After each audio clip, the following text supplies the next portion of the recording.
But another movie that didn't give me the wow factor, even though it attempted to do these things, but it still somehow looked like shit, was Napoleon. Hey, There we are. There we go. I was going to go for we've just spoken about these strong characters who are driven by will. And it's like, who does this remind you of? Someone from history, maybe. Someone that came from nothing and ended up emperor of almost a majority of mainland Europe. I just want to say, Chris, do you agree, though, that even though Napoleon clearly looked like there was a lot of money into the movie, not for a second at parts in this movie that I felt, like, only the small interiors where they clearly just had a set build or, like, and modified something, like, them, they felt like of its time and, like, they put effort into that. But in terms of, like, grand, like, areas, I never felt the realness in that. Alex, it never stuck in one location or on one event long enough for you to tell what you were even looking at and to be impressed, to be amazed. The audience has to be kind of, following a character and following the story and, like involved in the kind of event that's being portrayed on screen. It doesn't work when you're watching a 3-hour highlight reel. Yeah, okay. Not even 3 hours, Chris. 2 hours and 38 minutes plus, This and then felt including long. the credits. I was bored. Alex was bored. My family was bored. My butt hurt. Like it was a point. When you just like you're sitting there and you're like, wow, any other movie, and I wouldn't notice the slight uncomfortable thing of sitting in a chair for a while. This movie had me like, I might get up and go for a walk. Like, you're getting restless. I was ready to walk out. I was like, if I was alone right now, I'd just be like, I can't watch any more of this. Yeah, I felt Chris seething next to me in this movie. This was the biggest wasted opportunity in a film I've ever seen. You have all these people excited about Napoleon, like who was this guy? Everyone's heard the name.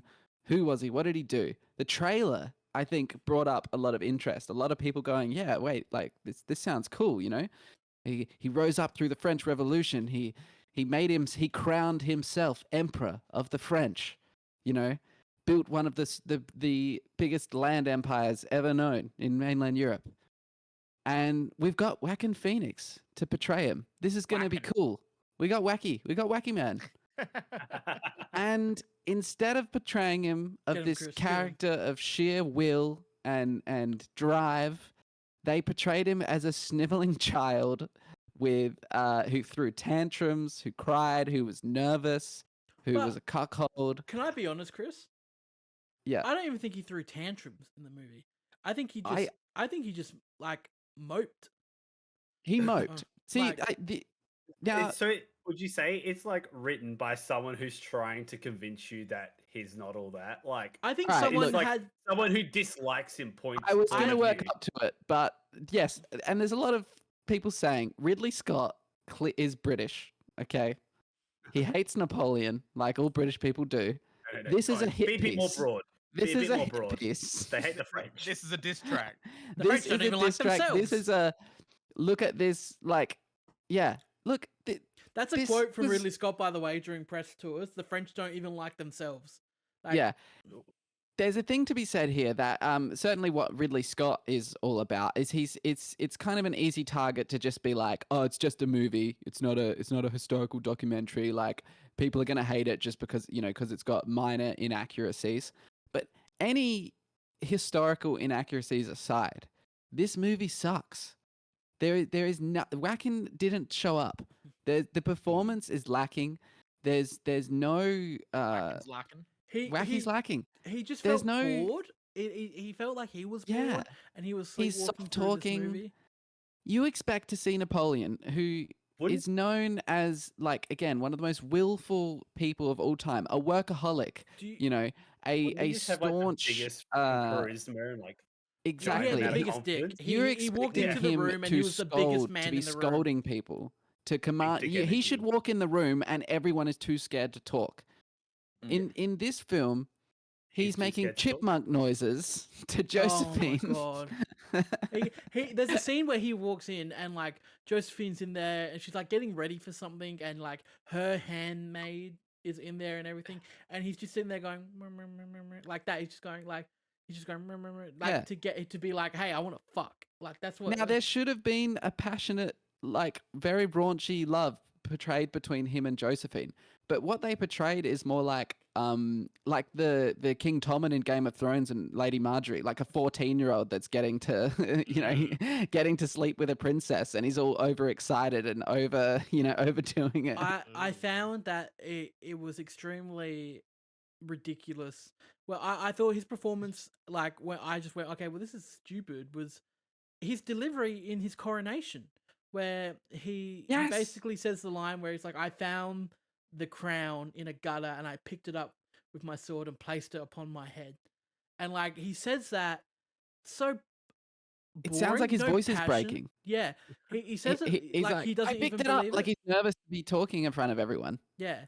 Like, you expect him to come in with gusto. He didn't have gusto. Napoleon needed gusto. No gusto, no gravitas. Yeah. No je ne sais quoi. This No man, gravitas. and after watching my homework that Christian provided me with, and the countless videos after you that, went into this like suddenly super well read.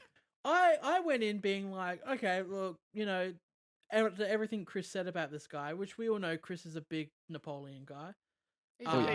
He's a big history buff. Yeah, big history guy. Napoleon's arguably his guy. Yeah. And that's right. Christian, I was lucky enough to have Christian transfer some of that passion towards me. Which is a beautiful thing. And I accepted it, I would say, Chris. I embraced the Yeah, passion. yeah. Alex is messaging me and I'm like, wait a minute. You're watching Napoleon videos. What's happened? Even I've caught myself watching a Napoleon video in the past week. And, I embraced it. And then I was watching this movie and I was like, if I'm not liking this and if I'm bored, I can't imagine what's happening in the chair next to me. Because as you look over and he's snoring, like in the picture. I went and a couple times throughout the film, I was scared to approach Chris in the movie, like just to make a comment to him. I was actually like, I'm not sure if he's mad at me or the movie. What was going on? But yeah, there's some things to be said. Let's give it like it started strong because at the start of this film, I feel like we were sticking on a like more of a kind of linear story. We've got Napoleon, we've got a bit of the French Revolution. We're showing Napoleon's part. We're kind of following him a bit more slowly up into the Siege of Toulon. And then we had a believable scene that we see, a little battle. We see some incredible shock and some kind of horror of war. Napoleon's horse is shot from under him, and it's quite gory. There's like a real like, oh, there's a horror of war displayed here. Basically, the horse takes a cannonball to the chest. Yeah, and it's brutal. And they show it. Yeah, and there is not something like that in the rest of the entire film. No, the only, and I'll say, Chris, there's only one sequence in the movie I would say I enjoyed, which is the rest of it I was just a passenger for, really. And that was the riot, him breaking up the riot. I actually enjoyed that scene. Yes, another scene. But as again, this is part of this initial part of the movie where we're following a close story. After we get Toulon, then we're back with Napoleon in Paris, and he gets assigned to break up the royalist anti-revolution, if you will. And there's a brutal scene of case shot. That's this kind of a shotgun blast from a cannon hitting, the rioters, and it's brutal. We've got blood, we've got gore, we've got shock, women missing legs, and we feel Napoleon's this imposing character. Here he is going, yep. We're just gonna shoot him like brutally. We're gonna put down this riot, and then we move from that to jumping so quick, fast. No mention of Italy. No mention of Italy. We go to Egypt. It's very. We have a half-second shot of him shooting the pyramids. I've heard about that scene. I did see a TikTok about that scene, and someone just being like, they were nowhere near the pyramids.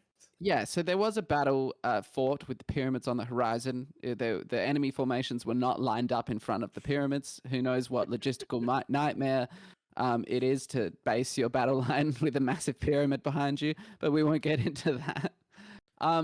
Not so far-fetched. There's a long-running myth that it's Napoleon's engineers that shot the nose off the Sphinx, which I don't think is true, but, that's been around. That's very Not so hard to believe that someone shot a cannon at a pyramid. But that's all we saw, 2 seconds, and then we're in Egypt. And then what do we see in Egypt? Napoleon just kind of there's like a long amount of time spent with Napoleon looking at a mummy, which gave absolutely nothing to the film. It made him seem like maybe a curious fellow. Napoleon committed various acts of atrocities in Egypt, ordering the death of tens of thousands of prisoners. These are some things we could have seen, which might bring something to this character. Instead, we have the mummy shot, which makes him kind of just seem like a curious George over here looking at the mummy. We even in this bit we find out Josephine's cheated on him. True story. He comes back to France. There's a bit of a confrontation between them, but again, it's just lacking. It's just like they jump over anything serious, and it's just played for comedy. Wild. Yeah. Yeah, the movie was oddly comedic, and I think, like, purposefully, which did not work with the movie at all, in my opinion. It's not the type of film I would expect to have a strong level of comedy in it. No. Yeah, I think audiences will follow this movie up to Egypt. That I certainly was, because again, we knew what was happening. And then for the rest of the movie, I can't imagine, if you don't know much about Napoleon and what he did, I can't imagine you have any idea what you're watching. Like, we are just jumping from place to place, from scene to scene. Like a huge event, like the coronation. We jump in from the previous scene, which isn't about the coronation. We jump into the throne room. He says a line, and then we jump out of the throne room, and we're literally like 2 years later. And there's no accompanying text. It's just like bang, coronation, bang, next scene. And again, it becomes a highlight reel, and not a good one. I was about to say, is it just like trying to highlight, hey, remember how he did this? Remember how he was here? Remember this battle? Whilst missing huge parts, important things. It's like a bad band covering a bunch of a better band's music for 2 hours. Yeah. And then we get the Austerlitz sequence, which the ice scene, very cool. Probably the most kind of theatrical part on the big screen. And the ice bit itself, a realistic retelling of what happened there, being Austrians running across the ice and Napoleon ordered the cannons to fire at them. The battle itself failed to kind of draw anything. Like it was just a mess. There was nothing to it. It failed to display his military genius. It failed to display any ruthlessness. Well, you wouldn't watch it and go like, whoa, he was a genius. Look at, he accomplished this masterpiece of maneuver and he won this battle against odds. You wouldn't even know the odds. I don't think that was even explained. Like, they go into detail much of like anything he did, like just in France, like politics wise and like reform wise and stuff, or did they just like, here's a battle, fight? No, absolutely no scenes regarding his governorship of France. There's a scene, obviously, and in the earlier part, just after Egypt, we go to the military coup, which I felt like also failed to kind of explain anything. There was the quick famous scene of them conducting the coup where they had to arrest a bunch of politicians. And I feel like even that was kind of understated. You weren't going like, whoa, he's now in charge of France. Was the coup when he literally ran out of the building? Yeah, he ran out like a scared boy. Yeah. And then his brother basically did the work. And while him and his brother are kind of looking at each other and shrugging like, oop, hope this works. Not like a determined man who is using military power to seize control of the country. So we all knew going into this that it was going to be a 4-hour cut, or a bit over 4 hours. I think 4 hours 10 minutes, coming to Apple TV later. Now, I would have been excited for that cut if the issue with the movie was there was clearly stuff missing in the editing room and we jumped to places too quickly. But unfortunately, I don't think this extra hour and a half is going to fix the Napoleon problem, which is Napoleon himself not acting like Napoleon. No, we need to see this man, like you said. The reform. He was a reformer. He was a noble Corsican, not part of the French nobility or bourgeois kind of class. And he was certainly on the side of the peasants in the revolution. And he did do a lot of land reforms, a lot of things for the people of France. Well, you kept saying that he was a man of the people. He was a man of the people. But in the this people movie, he loved was him not. because Man of he was people the with penises. opposite of who had been ruling France for hundreds of years. That led to the French Revolution. And they have this scene, and I understand what the scene's meant to convey, but it just doesn't work in the movie because we saw nothing leading up to it. And it's the same scene they showed in Waterloo, where he comes back from Elba, and the men greet him, and the people just rally around him and go, "We're with you. Let's go fucking Like kill the fat king." the men are crying. Our Yeah. emperor's returned to us. He's Yeah, here to save us but from this new king. no other part of the movie did anything to earn that. They never show him addressing his soldiers, being No. around his soldiers. There's a famous moment in Egypt, in the real story, where he visited like plague victims, and he made his men think he really cared about them. We didn't see that. We didn't see a ruthless side, like I said. We didn't see him in government. You could not believe that this character that was portrayed, if he was out on campaign for like 2 years, there's no way he would have held power in France, like, because no one would have been scared of him or afraid of him. Like, yeah, he was just empty. He was an empty man. Would you say this is like Napoleon for the really uninterested people in the actual story of Napoleon? I think the movie's just going to bore people who don't know anything about Napoleon too, or Or not and bore, but confused. They're going to be lost. They're going to be Yeah, lost. okay. They're going to be But also, confused. a film like this is a film like this aiming at people who don't know. Like, I don't know a normie person on the street who would be like, "Oh yeah, I'll go check out Napoleon." Exactly. You have this Who is sense this where, like, for? what was Ridley going for? It's a shitty romance. It's a shitty historical biopic. Battle scenes are It's- cool, but there's not enough of them to make anything worth it. And It's a also, shitty drama because there's no so drama. you can't even rope people in with that. No, like- it's a shitty action movie. Ridley Scott, what is only- this film? What were you going for? I want to shake the man. I want to hold both his shoulders and shake him. He has lost his mind. The only Chris wants battle, answers. the only battle we get really extensive coverage and time to sit with is Waterloo. I would say, Chris, correct? I would say yes, and again, a ridiculous undertelling of the event. We get a tiny bit of You get squares on. Wellington, who brings something to the table at least. Wellington He was comes the best off as part a of the more movie. commanding and imposing character. They got a bit of that aristocratic edge showing. The sequence itself is just weird, where we've got like the Napoleon's tent 2 meters from the front line in the firing line. We've got Napoleon, who at this time was in his 40s, couldn't even ride a horse, and we've got Napoleon charging on the front lines on his horse, which is something. I mean, they failed to show the scale of Napoleon, who was a master like logistics man who commanded in the back, commanded the movements of 100,000 men. And instead, we have this kind of very small scale. He's leading the charge. We get kind of 5 seconds of infantry squares, which was the only showing of like any actual Napoleonic kind of tactics. Even though in the context of the scene, it didn't make much sense. Yeah, there was no formations in a day where the battles were completely reliant on formations and kind of morale.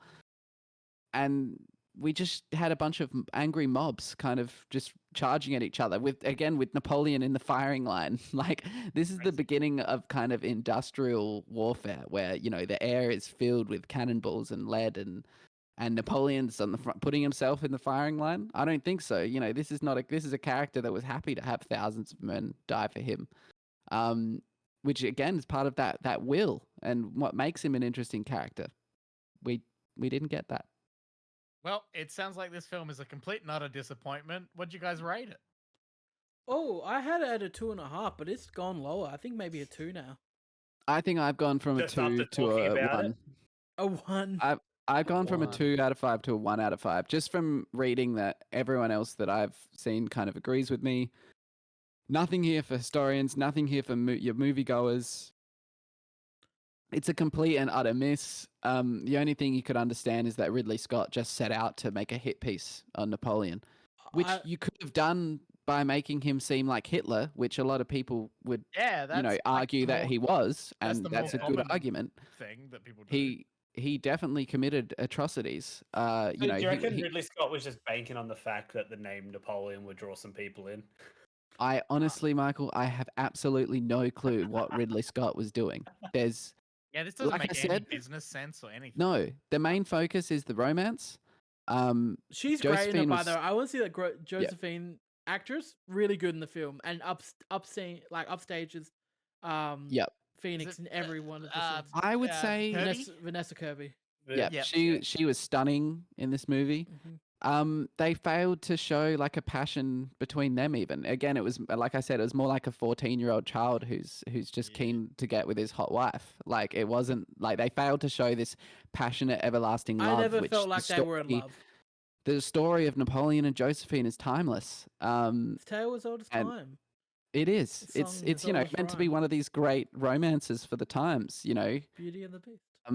She wasn't right for him, but Napoleon was crazy about her, and we didn't get that across. So So too you long. just didn't care. Too long. Didn't read. Napoleon sucks. Sucks. That's it.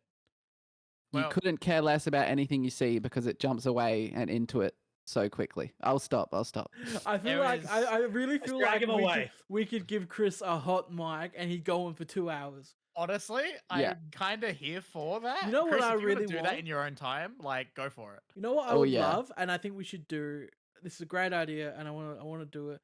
I want to get Chris into a room, and I want With to Ridley Scott. I want to Ridley record. Scott. I actually want to record a commentary track with Chris and Napoleon. Ooh. Because I would do that. Yeah, but would Is you that do the only way you would watch this film again? Would you do the 4-hour cut, Chris? Would you commentate Sure, over the 4-hour sure. cut? First watch, and we Yeah. can Alright. discuss that because I wouldn't watch it more than once. All right, so I'll join you for that. Yeah. and we'll do That's the great. 4-hour Napoleon commentary track. That's fun. Spoken, just there was a post on Reddit. Someone had a screen grab of Napoleon played by Rod Steiger, from the movie Waterloo, the epic 1970. And they said, "Where is this character in Ridley Scott's film?" And couldn't have said it better. If you want a movie, go watch Waterloo. Fantastic. Alex, as a non-history man, liked it. I think it sparked his interest. He's a history man now. Yeah. But if you want to this- see a wet blanket named Napoleon, go see Napoleon.